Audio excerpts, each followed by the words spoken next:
As a brief introduction, I originally come from Larbert and I've been married to Judith for just over 21 years. We're going out for 10 years before that, and I'm coming up on 48 years old. I didn't come from a Christian household, so never attended Sunday school when I was younger. My parents absolutely loved me and showed great care for me, but I really didn't enjoy my childhood. I was bullied a bit at school and there were some other issues at home.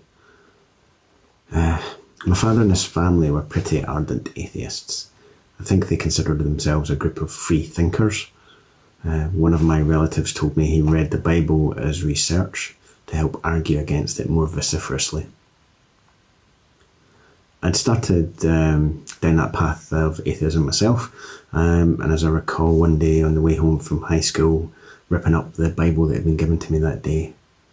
And I have a memory of my dad being quite pleased with me about that when I told him what I'd done. In my early teens, I was really interested in space and just couldn't get my head around the size of the universe and that there was a point where space just ended. And it nearly blew my mind wondering what was on the other side. I know now that that's not how it actually works. But it just didn't seem possible that all of this was just an accident. I wouldn't have said at the time I was seeking something, but in hindsight, I think it's probably fair to say that I was. But I certainly didn't know what it was that I was seeking. When I was 16, I started going out with Judith. After a while, she told me she went to church, and it would be truthful of me to say that I was a wee bit disappointed when I heard that. But over time, I met some of her friends from church and went to some of their get-togethers, and if I'm being absolutely honest with myself, I was probably a bit jealous of what they seemed to have. At some point, I made the decision to see what church was actually like. To decide which church to go to in Larbert, I used a well-defined criteria. I wanted the church where the service started the latest, so I didn't have to get out of bed too early on a Sunday morning. And that was pretty much my sole criteria. I therefore ended up going to Larbert Old Parish Church. It was completely the opposite of the type of church I'd seek out now. A massive impersonal building, no band, only the organ, the hymn book was CH3, etc., etc. But the minister, Cliff Rennie, really was a man of God who preached very well. However, my Bible knowledge was minimal, and my brain just wasn't porous enough to absorb a lengthy sermon at that point, so my mind typically wandered. As it turns out, there was also quite a vibrant youth organisation which I ended up joining, and actually I really enjoyed that, and I stayed in that for a few years. But starting going to church was a massive step for me. It just wasn't what my family did. I had no idea what went on. Why were people always standing up, sitting down? Why was there formal structure?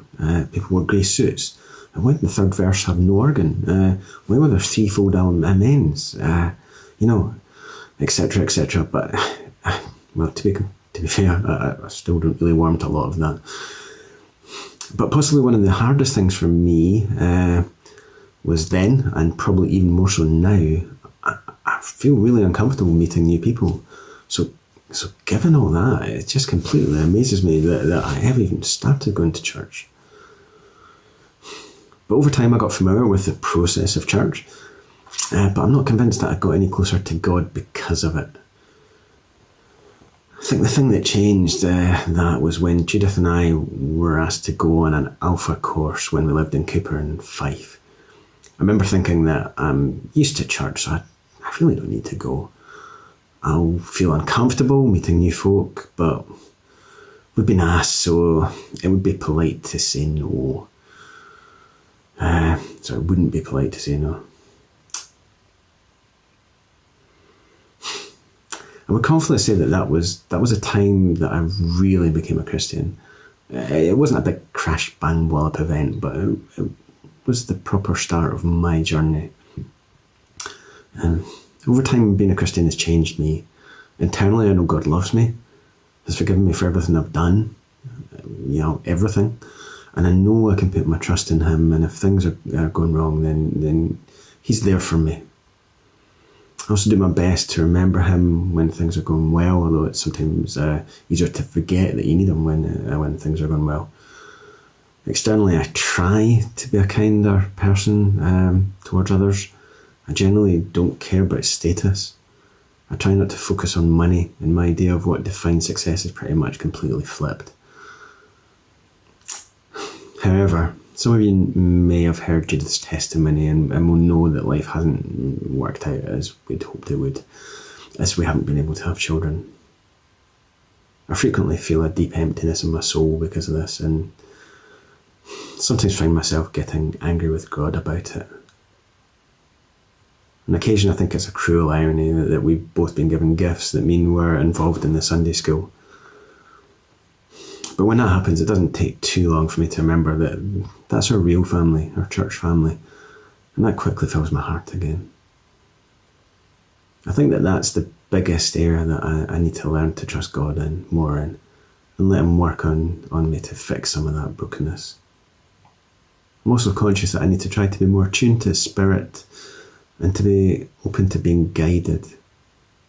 In part, that's why I accepted Scott's offer to do this when someone had to pull out at the last minute, despite my initial internal response being, no way.